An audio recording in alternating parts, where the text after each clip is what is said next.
నమస్కారం. ఈటీవీ 2 తీర్థయాత్ర కార్యక్రమానికి స్వాగతం. సుందర ప్రాచీన దేవాలయాలకు నిలయం మధ్యప్రదేశ్. సాక్షాత్తు శ్రీరామచంద్రుడు పాలించిన భూమి ఓర్జా. ఇక్కడున్న దేవ్ హర్దౌల్ మందిరం చారిత్రక ప్రాధాన్యత కలిగింది. ఆ విశేషాలేమిటో మనం ఇప్పుడు చూద్దామా?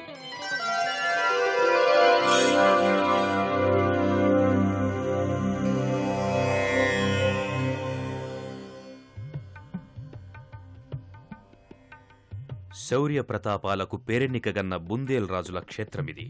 ఈ బుందేల్ ఖండ్ కొంత ఉత్తరప్రదేశ్, మరికొంత మధ్యప్రదేశ్లో విస్తరించి ఉంది. ఉత్తరప్రదేశ్లో ఝాన్సీ బుందేల్ ఖండ్కు ప్రముఖ కేంద్రస్థానంగా ఉంది.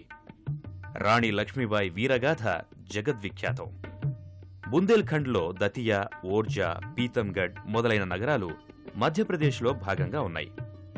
ఓర్జా బుందేల్ ఖండ్కు రాజధానిగా ఉన్న కాలంలో బుందేల్ రాజుల కీర్తి పతాకం ఆకాశాన్ని తాకింది. బుందేల్ ఖండ్ ప్రత్యేక రాజ్యంగా ఉన్నప్పుడు బుందేలుల వైపు కన్నెత్తి చూడ్డానికి కూడా పొరుగు రాజ్యాలు సాహసించేవి కావు. ఇక్కడి ఫిరంగులు వైరువీరుల పాలిట మరణ మృదంగాలయ్యాయి. ఈ బుందేల్ ఖండులో పెరెన్నికగన్న రాజు వీర్ సింగ్ జుదేవ్. ఆయన కుమారుడు హర్దౌల్ అసమాన పరాక్రమవంతుడు. వారిక్కడ ఇలవేల్పుగా కొలవబడుతున్నారు. బుందేల్ ఖండ్ సంస్థాపకులు రాజా రుద్రప్రతాప్ ఓర్జాను బుందేల్ ఖండ్కు రాజధానిగా ఎంచుకున్నారు. బేత్వా నది ఈ ఓర్జా నుంచి ప్రవహిస్తోంది. బేత్వా తీరంలో తుంగ్ ఋషి ఆశ్రమం ఉండేది. ఇది 16వ శతాబ్దం నాటి మాట. రాజా రుద్రప్రతాప్ తుంగ్ ఋషికి భక్తుడు. తుంగ్ ఋషి ఆదేశాల ప్రకారమే ఆయన ఓర్జాను తన రాజధానిగా చేసుకున్నాడు. ఓర్జా ఖ్యాతి దశ దిశలా వ్యాపిస్తుందని తుంగ్ ఋషి చెప్పారు. అన్నట్టుగానే ఓర్జాకు అనంతరకాలంలో గొప్ప పేరు ప్రఖ్యాతులు లభించాయి.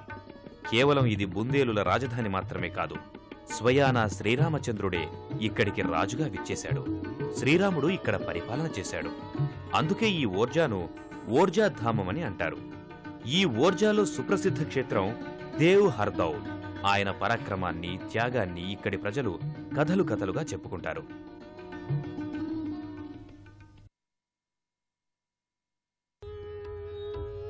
ఈ ప్రదేశాన్ని హర్దౌల్ కా బైఠా అంటారు. ఓర్జారాజు వీర్ సింగ్ జుదేవ్కు జుఝార్జ్ సింగ్, హర్దౌల్ సింగ్ అని 2 కుమారులున్నారు. జుఝార్జ్ సింగ్ రాజనీతి కోవిదుడు, హర్దౌల్ సింగ్ రణనీతిలో నిష్ణాతుడు. హర్దౌల్ న్యాయదేవత వంటివాడు. ప్రజల సమస్యలను, ఫిర్యాదులను ఇక్కడే ఈ రచ్చబండ వద్దే కొలువుదీరి ఆలకించేవాడు. అందుకే ఈ స్థానానికి హర్దౌల్ ఆస్థానమని పేరొచ్చింది. జుఝార్ సింగ్ భార్యకు మరిది హర్దౌల్ పట్ల ఎంతో వాత్సల్యం ఉండేది. హర్దౌల్ కూడా వదినగారి వద్ద చనువుగా ఉండేవాడు, తల్లిలా గౌరవించేవాడు. ఆవిడ మాట హర్దౌలుకు శిరోధార్యంగా ఉండేది. బుందేల్ ఖండ్కు శత్రురాజ్యాలుగా ఉన్నవాళ్లు అన్నదమ్ముల మధ్య చిచ్చు పెట్టడానికి ఈ వదినామరుదుల అనుబంధాన్ని ఒక పావుగా వాడుకున్నారు. బుందేల్ ఖండును ఎలాగైనా బలహీనపరిచి ఆ రాజ్యాన్ని వశపరుచుకోవాలన్నది వారి పన్నాగం. హర్దౌల్ అతని వదినను ప్రేమిస్తున్నాడని శత్రురాజులు దుష్ప్రచారం చేశారు. ఆ ప్రచారాన్ని జుఝార్ సింగ్ నమ్మేటట్లు చేశారు. దీంతో జుఝార్ సింగ్కు తమ్ముడంటే విపరీతమైన ద్వేషం కలిగింది. తమ్ముడికి విషమివ్వవలసిందిగా భార్యను ఆదేశించాడు. వదినగారు హర్దౌలుకు జరుగుతున్నదంతా వివరించి చెప్పింది. భర్త ఆదేశానుసారం విషం కూడా ఇచ్చింది. వదినగారి పాతివ్రత్యాన్ని నిరూపించడం కోసం, తమ మధ్యగల నిష్కళంకమైన అనుబంధాన్ని లోకానికి చాటడం కోసం హర్దౌల్ విషం తాగి ప్రాణత్యాగం చేశాడు. బుందేల్ ఖండ్ ప్రజానికానికి అత్యంత ఆప్తుడైన హర్దౌల్ విషం తాగి ప్రాణత్యాగం చేసిన తర్వాత ప్రపంచానికి మరింత ప్రేమపాత్రుడయ్యాడు. అక్కడి ప్రజలకు హర్దౌల్ ఏకంగా దేవుడే అయ్యాడు. ఓర్జాలోని సుప్రసిద్ధ రామాలయం పక్కనే ఉన్న ప్రదేశంలో హర్దౌల్ కొలువుదీరేవాడు. ఆ ప్రాంతమే ఇప్పుడు హర్దౌల్ పట్ల ప్రజల ప్రేమానురాగాలకు, భక్తి విశ్వాసాలకు ఆలవాలమై అలరారుతోంది. కాలక్రమంలో అదొక తీర్థక్షేత్రమయ్యింది. హర్దౌల్ కా బైఠాలో సుందర వనాల మధ్యన హర్దౌల్ మందిరం వెలసింది. ఇక్కడ హర్దౌల్ యొక్క పాలరాతి విగ్రహాన్ని ప్రతిష్ఠించారు. హర్దౌల్ అసమాన పరాక్రమానికి ప్రతీక. అందుకే ఈ విగ్రహంలో ఆయన అశ్వారూఢుడైన రూపాన్ని నెలకొల్పారు. విగ్రహంతో పాటు ఇక్కడ హర్దౌల్ యొక్క మంచం కూడా ఉంది. ఇది హర్దౌల్ యొక్క రాజసానికి, వైభవానికి ప్రతీక. విషం తాగిన హర్దౌల్ మృతి చెందలేదని, అమరత్వం పొందాడని ప్రజలు విశ్వసిస్తారు. హర్దౌల్ను బుందేల్ఖండ్లో దేవుడుగా ఆరాధిస్తున్నారు. భక్తుల కష్టాలు తీర్చడానికి హర్దౌల్ సశరీరంగా ప్రత్యక్షమవుతాడని నమ్ముతారు. ఓర్జాలో ప్రసిద్ధిగాంచిన మరో మందిరం రామరాజు మందిరం. ఇక్కడ పూజలందుకుంటున్న శ్రీరామచంద్రుని స్వరూపం ప్రపంచంలో మరెక్కడా లేదని భక్తులు చెప్తారు. ఓర్జా బుందేల్ఖండ్ రాజధాని. ఇది బుందేల్ రాజుల కర్మభూమి, రణక్షేత్రం. వీరరస ప్రధానమైన గాథలకు ఓర్జా పుట్టినిల్లు. అయితే ఓర్జాకు మాత్రం భక్తిరసం ద్వారా మరింత ప్రఖ్యాతి లభించింది. ఈ బుందేల్ వీరుల వీరభూమి భక్తిరసం కారణంగా ఓర్జా ధామమయ్యింది. ప్రపంచానికి ఈ ఓర్జా సుప్రసిద్ధ పుణ్యక్షేత్రమయ్యింది. ఓర్జాలో ఉన్న దేవాలయం ప్రపంచంలోకెల్లా విలక్షణమైంది. బహుశా ఇలాంటి దేవాలయం ప్రపంచంలో ఇదొక్కటే ఉంది. ఈ దేవాలయంలో పూజలందుకుంటున్న దేవుడు శ్రీరామచంద్రుడు. అయితే ఇక్కడ ఆయన పూజింపబడుతున్న స్వరూపం మాత్రం మరెక్కడా లేదు. ప్రపంచమంతటా శ్రీరామచంద్రుణ్ణి భగవంతుడిగా పూజిస్తారని మనకు తెలుసు. కాని ఓర్జాలో మాత్రం రాముణ్ణి ఒక రాజుగా పూజిస్తారు. నిజానికి శ్రీరామచంద్రుడు రాజ్యంపైన, అధికారంపైన ఎన్నడూ మక్కువ చూపలేదు. అందుకే శ్రీరాముడు త్యాగమూర్తి అయ్యాడు. అందుకే ఆయన భగవంతుడిగా పూజలందుకున్నాడు. కాని రాముడు ఒక రాజుగా పూజలందుకోవడాన్ని కేవలం ఓర్జాలో మాత్రమే చూస్తాం. ఓర్జాధామంలోని రామాలయాన్ని రామ్రాజా మందిరం అంటారు. రామ్రాజా అంటే రాజుగా కొలువైన రాముడు అని. ఈ మందిరాన్ని ఓర్జాకు హృదయస్థలంగా చెప్పవచ్చు. రామ్రాజా మందిరం ఓర్జాకు నడిబొడ్డున ఉంది. శ్రీరాముడు ఒక రాజుగా పూజలందుకుంటున్న ఈ ఆలయం ఒక భవ్య మందిరంగా విరాజిల్లుతోంది. విస్తృతిలో, పరిమాణంలో, పటిష్టతలో ఈ మందిరం ఒక పెద్ద కోటంత ఉంటుంది. బయట నుంచే ఈ ఆలయం ఎంతో వైభవంగా కనబడుతుంది. పెద్ద వీధి గుండా ముందుకు వెళితే రామ్రాజా మందిరం యొక్క ప్రధాన ప్రవేశ ద్వారానికి చేరుకుంటాం. ఆ ద్వారంలోకి ప్రవేశించగానే భవ్య మందిరం కళ్ల ముందు ప్రత్యక్షమవుతుంది. ఆవరణంలో మందిరం చుట్టూ గల విశాలమైన ప్రాంగణం చక్కదనంతో పాటు చల్లదనంతో కూడా యాత్రికులకు ఎంతో హాయి గొలుపుతుంది. ఈ సువిశాల ఆలయ ప్రాంగణం యాత్రికులకు, భక్తులకు విశ్రాంతి స్థలంగా కూడా ఉపయోగపడుతుంది. రామరాజ్ మందిర ప్రాంగణం రామమయంతో నిండి ఉంటుంది. ఇక్కడ ఏ ప్రాంతం తరిచి చూసినా రామనామస్మరణ మనకి వినిపిస్తూ ఉంటుంది.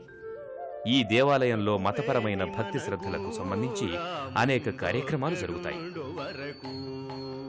భక్తులు ఇక్కడ నిరంతరంగా శ్రీరామచంద్రుని గుణగానం చేస్తూ భజన కీర్తనలు పాడుతూ ఉంటారు. రామ భజనలు, భక్తజన సంకీర్తనలు ఇక్కడ నిత్యకృత్యాలు.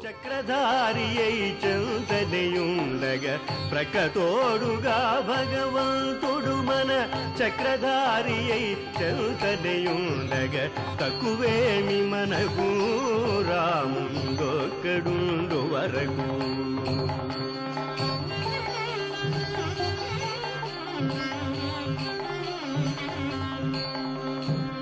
మృత్యు సోమకుని మును చంపిన ఆ మత్స్యమూర్తి మన పక్షమునుండగ తక్కువేమి మనకు రాముండొక్కడుండు వరకు.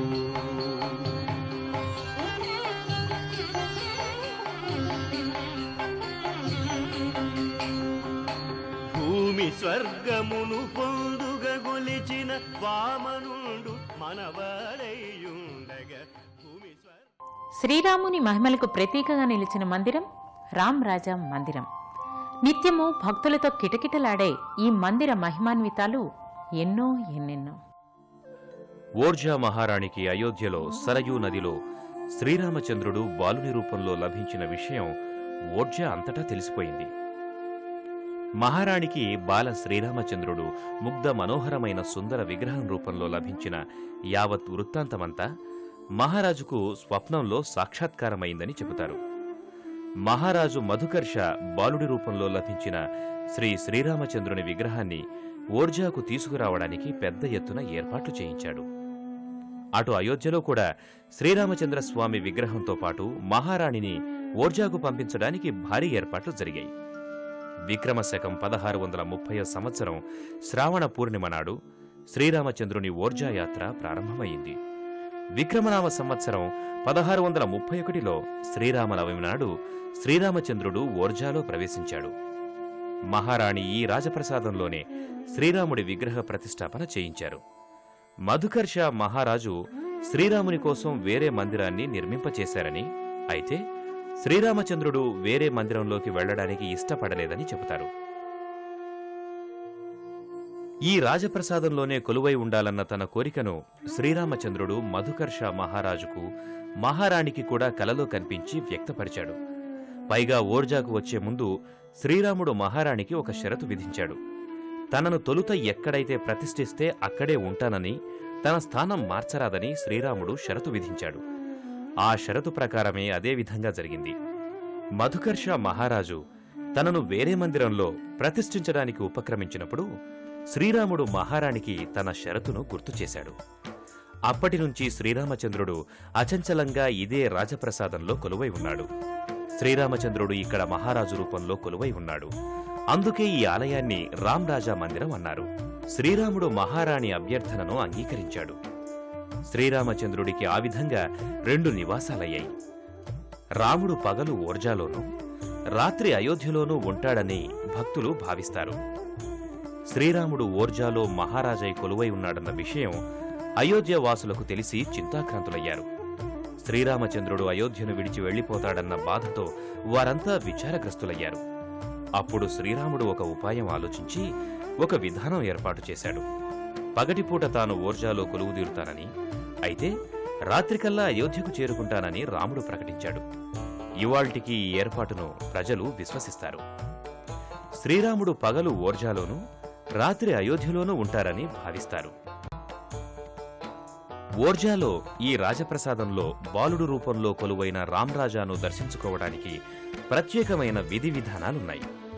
దర్శనానికి సంబంధించి ఇక్కడ నియమ నిబంధనలు చాలా పటిష్టంగా ఉన్నాయి. భక్తులు కూడా అదే పవిత్ర భావంతో ఇక్కడి నియమాలను తూచా తప్పకుండా ఆచరిస్తారు.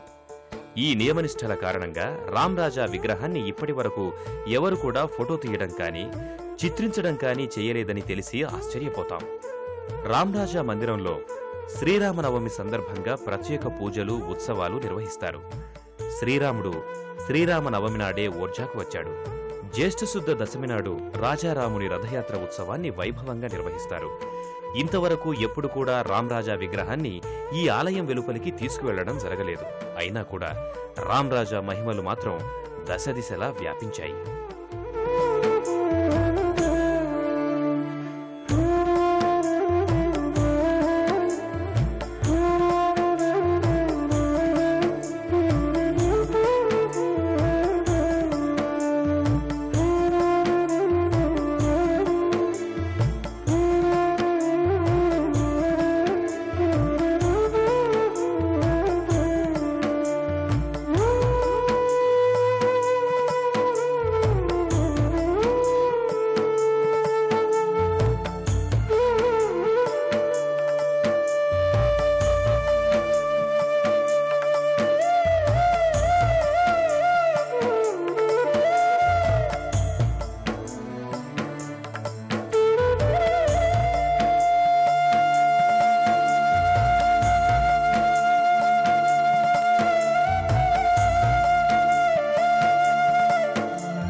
ఇతిహాసాలకు నిలయం బాలాజీ మందిరం.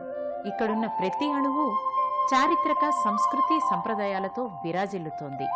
ఇక్కడ సూర్యభగవానుడు బాలాజీగా, బాలాష్టగా వివిధ రూపాలలో పూజలందుకుంటున్నాడు.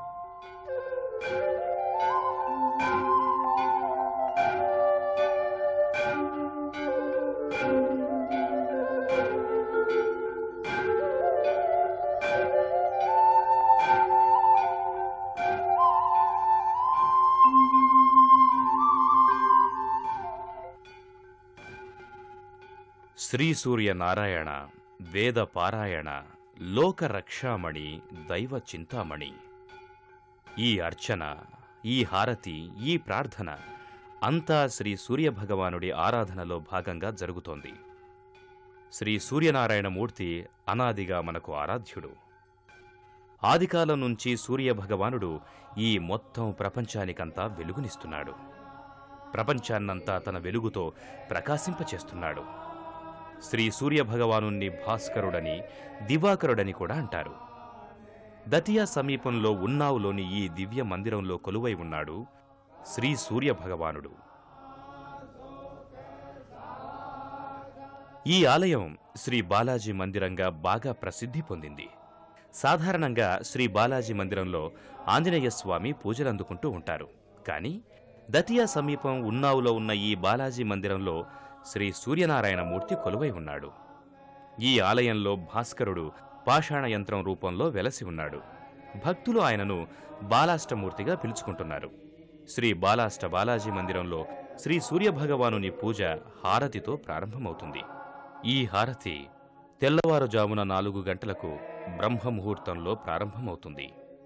బుందేల్ఖండ్ జానపద చిత్రకళా వైభవానికి ప్రతీక బాలాజీ మందిరం. పుష్పవతి నదీ తీరంలో ఉన్న ఈ మందిరం భక్తజనులను విశేషంగా ఆకర్షిస్తోంది. మధ్యప్రదేశ్లో వింధ్య పర్వత సానువుల నుంచి ప్రవహిస్తోంది పుష్పావతి నది. పుష్పావతి నదీ తీరంలో ఉన్నావ్ అనే ఈ చిన్న పట్టణంలో ఉంది శ్రీ బాలాజీ మందిరం. ఈ బాలాజీ క్షేత్రం దతియాకు తూర్పు దిక్కున 17 కిలోమీటర్ల దూరంలో ఉంది. ఝాన్సీకి ఉత్తర దిశలో 15 కిలోమీటర్ల దూరంలో ఉంది ఉన్నావ్. పుష్పావతి నదీ తీరంలో వెలసిన ఈ కోట నిజానికి కోట కాదు, బాలాజీ మందిరమే ఇది. సువిశాలమైన శ్రీ బాలాజీ దేవాలయమే కోటలా కనిపిస్తోంది. ఈ ఆలయాన్ని రథం ఆకారంలో నిర్మించారు.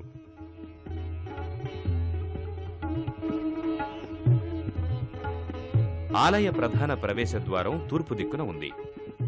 ప్రవేశద్వారం దర్వాజాకు పై భాగంలో పసుపు, ఆకుపచ్చ, రక్తచందనం మొదలైన రంగులతో ఏనుగులు, నెమళ్లు, గుర్రాల బొమ్మలు చిత్రించబడి ఉన్నాయి. ఇవన్నీ బుందేల్ఖండ్ యొక్క జానపద చిత్రకళా వైభవానికి ప్రతీక. శ్రీ బాలాజీ ఆలయంలోకి ఈ ద్వారం గుండా ప్రవేశిస్తూనే సువిశాల ప్రాంగణం భక్తులకు స్వాగతం పలుకుతుంది. ఒక పెద్ద రాజప్రసాదపు ప్రాంగణంలా ఉంటుందిది. దీన్ని ప్రసాద ప్రాంగణమనే అంటారు. తూర్పు లేదా దక్షిణ దిక్కులో ప్రవేశించేందుకు వీలుగా ఈ ప్రాంగణానికి ఇరువైపులా మరో 2 ప్రవేశ ద్వారాలున్నాయి. ప్రాంగణంలో ఒకవైపున ప్రవచనాల మంటపం ఉంది. ఎదురుగా కొత్త తులసీఘర్ మందిరం ఉంది. ఈ ఆలయానికి మరొక వైపు పుష్పావతి నది ప్రవహిస్తూ ఉంటుంది.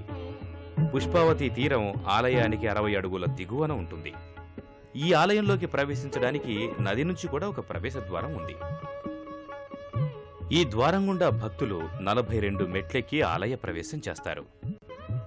శ్రీ సూర్యమందిరంలో శ్రీ బాలాష్ట భగవానుని దర్శనం ప్రక్రియ ఈ పుష్పావతి నదీ తీరం నుంచే ప్రారంభమవుతుంది. భక్తులు ముందుగా పుష్పావతిలో స్నానం చేస్తారు. శ్రీ సూర్యభగవానుని పాదాలను స్పృశిస్తూ ముందుకు సాగుతోందా అన్నట్టుగా పుష్పావతి నది ఇక్కడ మందిరం మెట్లను తాకుతూ ప్రవహిస్తోంది.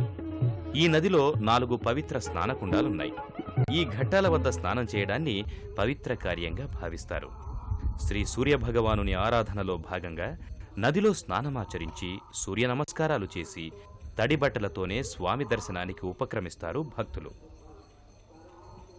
శ్రీ సూర్యభగవానునికి జలాంజలి ఘటించటం, ఆర్ఘ్యం అర్పించటం మన సనాతన సాంప్రదాయంగా ఉంది. ఇక్కడ కూడా భక్తులు పుష్పావతి నదిలో స్నానం చేసి జలపాత్రలో నీరు నింపుకొని తడిబట్టలతోనే ఆలయానికి బయలుదేరతారు. మెట్ల మీద పూలు, పూజా సామాగ్రి లభిస్తాయి. వీటిని తీసుకుని భక్తులు ఆలయంలోనికి ప్రవేశిస్తారు. ఆలయంలో కొలువై ఉన్న దేవుడు శ్రీ సూర్యభగవానుడు. ఇదే శ్రీ సూర్యభగవానుని మందిరం. శ్రీ సూర్యభగవానుడు ఇక్కడ పాషాణ యంత్ర రూపంలో వెలసి ఉన్నారు. పాషాణ యంత్ర రూపంలో ఉన్న శ్రీ సూర్యభగవానుణ్ణి ఇక్కడ శ్రీ బాలాష్టనామంతో పూజిస్తారు. అందుకే ఈ ఆలయాన్ని బాలాజీ ధామంగా పేర్కొంటారు.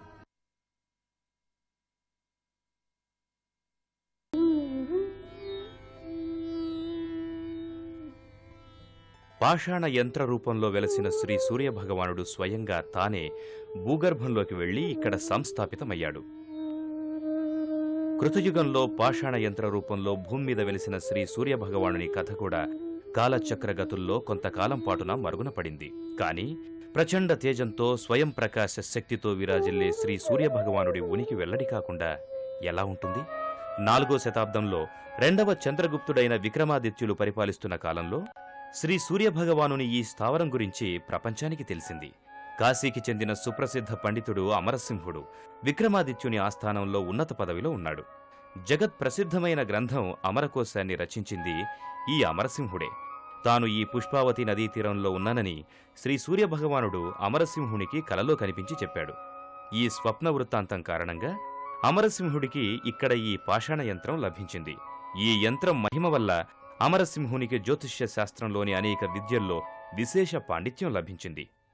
ఆయన తన పాండిత్యాన్ని ఒకసారి దురుపయోగం చేశాడు.